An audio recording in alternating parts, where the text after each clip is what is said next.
This is Paul. Yeah.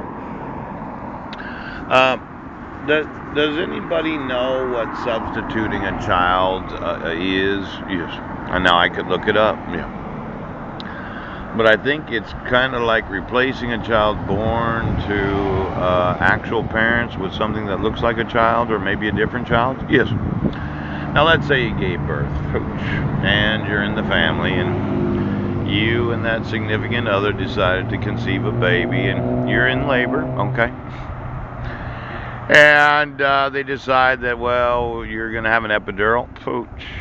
You're going to have a baby. Yeah.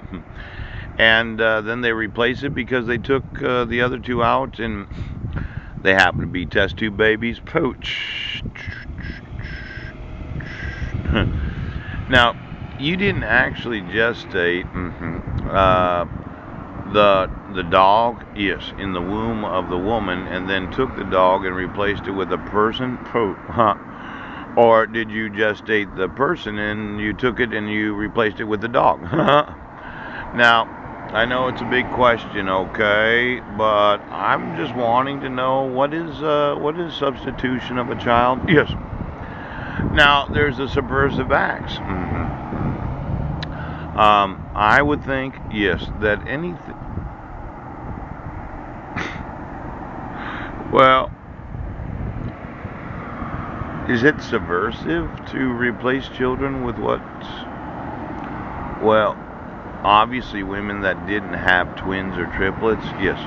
But there's three of them. Oh, they all look the same. They're identical. Yes. Let's say you had 20 or 30 of them. You decided to take the eggs and then you use the sperm of something that looks like a man. You had a whole bunch of test tube babies, but the woman did give actual birth to something that looked like the other babies. Yes. And then you substituted. Now, would that be a subversive act? I know. It's kind of a difficult question, but I'm thinking that if you replaced my sons with anything, then it's substitution of a child. Yes. Because I never agreed to go the way of the family. Poach. And I would say it's subversive. Yes, it is.